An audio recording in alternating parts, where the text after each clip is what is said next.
Assalamualaikum warahmatullahi wabarakatuh. Saya Sabita Aulia R, NPM 2211011100, Prodi S1 Manajemen, kelas B. Saya akan menyampaikan materi tata kata, mata kuliah umum Bahasa Indonesia dengan dosen Ibu Siska Megadiana. Materinya, yang pertama kata dasar, kata berimbuhan, bentuk ulang, gabungan kata, penggalan kata, kata depan, partikel, singkatan dan akronim, angka dan bilangan, serta kata ganti ku, kau, ku, mu, dan nya. Kata dasar. Kata dasar adalah kata sederhana yang belum diberi imbuhan, dapat berdiri sendiri dan sebagai pembentukan kata yang paling besar. Misalnya, kantor pajak penuh sesak. Saya pergi ke sekolah. Buku itu sangat tebal. 2. Kata berimbuhan. Imbuhan berupa awalan, sisipan, akhiran, serta gabungan awalan dan akhiran. Misalnya, berjalan, berkelanjutan, mempermudah. Imbuhan yang diserap dari unsur asing seperti suku, isme, gerejawi, dan seniman. 2. Bentuk terikat ditulis serangkai dengan kata yang mengikutinya. Misalnya, adi busana. Bentuk terkait yang diikuti oleh kata yang berhuruf awal kapital atau singkatan yang berupa huruf kapital dirangkaikan dengan tanda hubung. Misalnya, non-Indonesia. Bentuk maha yang diikuti kata turunan yang mengacu pada nama atau sifat Tuhan ditulis terpisah dengan huruf awal kapital. Misalnya, doa kepada Tuhan yang maha pengampun. Bentuk maha yang diikuti dengan kata dasar yang mengacu kepada nama atau sifat Tuhan, kecuali kata esa, ditulis serangkai. Misalnya, mudah-mudahan Tuhan yang Maha Esa melindungi. 3. Bentuk ulang. Kata yang mengalami pengulangan ditulis menggunakan tanda hubung di antara unsur-unsurnya. Misalnya, anak-anak, hati-hati, ramah-tamah, sayur-mayur. Bentuk ulang gabungan kata ditulis dengan mengulang unsur pertama. Misalnya, rak-rak buku, kapal-kapal barang. 4. Gabungan kata.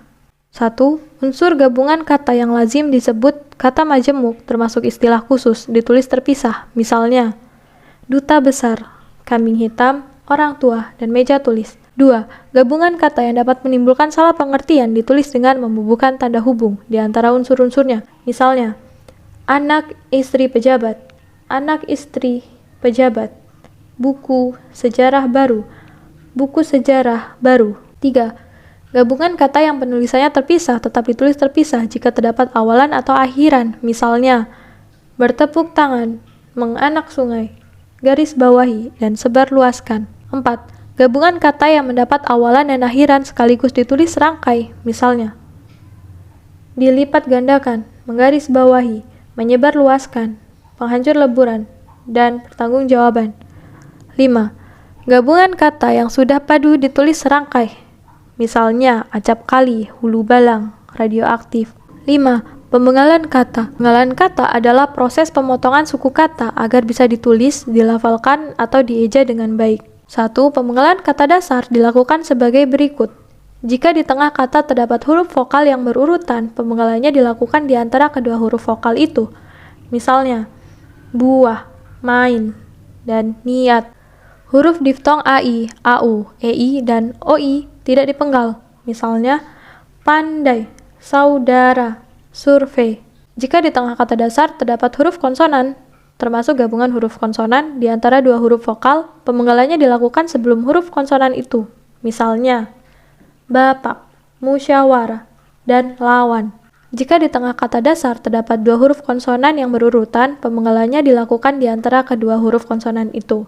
Misalnya, April, swasta, dan sombong. Jika di tengah kata dasar terdapat 3 huruf konsonan atau lebih yang masing-masing melambangkan satu bunyi, pemenggalannya dilakukan di antara huruf konsonan yang pertama dan huruf yang kedua. Misalnya, instrumen, bentrok. 2. Pemenggalan kata turunan dilakukan di antara bentuk dasar dan unsur pembentuknya. Misalnya, berjalan, apakah, merasakan, merasakan. Pemenggalan kata berimbuhan yang bentuk dasarnya mengalami perubahan, misalnya menutup, memakai, pemikir, penyebut.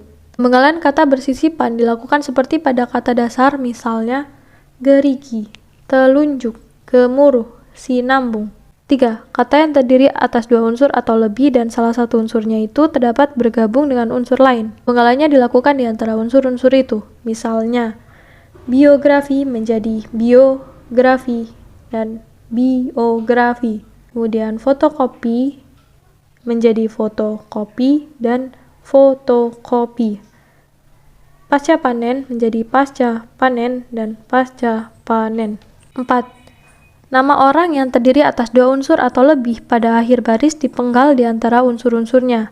Misalnya, lagu Indonesia Raya digubah oleh Wage Rudolf Supratman. Singkatan nama diri dan gelar yang terdiri atas 2 huruf atau lebih tidak dipenggal. Misalnya, ia bekerja di DLLAJR.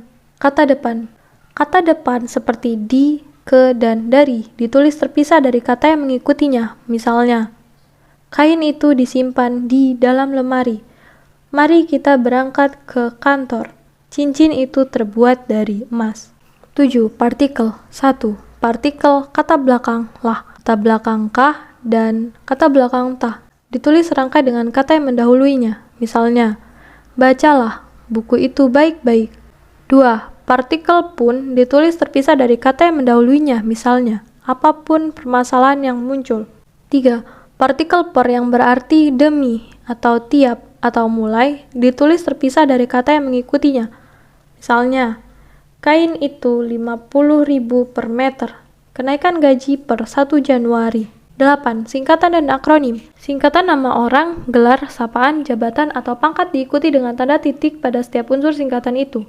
Misalnya, SE atau Sarjana Ekonomi. Singkatan yang terdiri atas huruf awal setiap kata nama lembaga pemerintah dan ketatanegaraan, lembaga pendidikan, badan atau organisasi, nama dokumen resmi, serta singkatan yang bukan nama diri ditulis dengan huruf kapital tanpa tanda titik. Misalnya, NKRI, Negara Kesatuan Republik Indonesia. Singkatan yang terdiri atas 3 huruf atau lebih diikuti dengan tanda titik. Misalnya, HLM atau halaman, dan YTH atau yang terhormat. Singkatan yang terdiri atas 2 huruf yang masing-masing diikuti oleh tanda titik. Misalnya, A.N, atas nama, D.A atau dengan alamat. Lambang kimia, singkatan satuan ukuran, takaran, timbangan, dan mata uang tidak diikuti tanda titik. Misalnya, CU atau kuprum, CM atau sentimeter, RP atau rupiah. Akronim nama diri yang terdiri atas huruf awal setiap kata ditulis dengan huruf kapital tanpa tanda titik. Misalnya, BIN atau Badan Intelijen Negara, dan PASI, Persatuan Atletik Seluruh Indonesia. Akronim nama diri yang berupa gabungan suku kata atau gabungan huruf dan suku kata dari deret kata ditulis dengan huruf awal kapital. Misalnya, Kalteng atau Kalimantan Tengah. Akronim bukan nama diri yang berupa gabungan huruf awal dan suku kata atau gabungan suku kata ditulis dengan huruf kecil. Misalnya, kata IPTEK atau Ilmu Pengetahuan dan Teknologi. Angka dan bilangan. Bilangan dalam teks yang dapat dinyatakan dengan 1 atau 2 kata ditulis dengan huruf, kecuali jika dipakai secara berurutan seperti dalam perincian. Misalnya, mereka menonton drama itu sampai 3 kali. Bilangan pada awal kalimat ditulis dengan huruf yang tidak dapat dinyatakan dengan 1 atau 2 kata. Susunan kalimatnya diubah. Misalnya, 50 siswa teladan, 3 pemenang sayembara. Di lemari itu tersimpan 25 naskah kuno. Angka yang menunjukkan bilangan besar dapat ditulis sebagian dengan huruf supaya lebih mudah dibaca. Misalnya, dia mendapatkan bantuan 250 juta rupiah untuk mengembangkan usahanya. Angka dipakai untuk menyatakan ukuran panjang, berat, luas, isi, dan waktu, serta nilai uang. Misalnya, 0,5 cm, 1 jam 20 menit, 50.000 rupiah. Angka dipakai untuk menomori alamat, seperti jalan, rumah, apartemen, atau kamar. Misalnya, Jalan Tanah Abang 1, nomor 15, Hotel Mahameru, kamar nomor 167. Angka dipakai untuk menomori bagian karangan atau ayat kitab suci. Misalnya, Bab 10 pasal 5 halaman 252. Tulisan bilangan utuh dan pecacahan dengan huruf misalnya 30, 5.000, 3/4. Penulisan bilangan tingkat misalnya Perang Dunia II menggunakan Romawi, Perang Dunia Kedua, Perang Dunia Kedua. Penulisan angka yang mendapat akhiran an misalnya tahun 1950-an.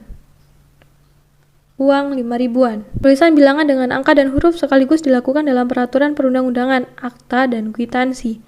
Misalnya, setiap orang yang menyebarkan atau mengedarkan rupiah tiruan sebagaimana dimaksud dalam pasal 23 ayat 2. Penulisan bilangan yang dilambangkan dengan angka dan diikuti huruf dilakukan seperti berikut. Misalnya, Saya lampirkan tanda terima uang sebesar Rp900.500.50. Bilangan yang dapat digunakan sebagai unsur nama geografi ditulis dengan huruf, misalnya kelapa 2, raja 4, 10. Kata ganti kata depan ku, kata depan kau, kata belakang ku, kata belakangmu, dan kata belakangnya. Ku dan kau ditulis serangkai dengan kata yang mengikutinya, sedangkan kata belakangku dan mu dan nya ditulis serangkai dengan kata yang mendahuluinya. Misalnya, rumah itu telah kujual. 11. Kata sandang si dan sang. Kata si dan sang ditulis terpisah dari kata yang mengikutinya. Misalnya, surat itu dikembalikan kepada si pengirim. Sang adik mematuhi nasihat sang kakak. Dalam cerita itu, si buta berhasil menolong kekasihnya. Itulah materi yang dapat saya sampaikan. Sekian, terima kasih. Wassalamualaikum warahmatullahi wabarakatuh.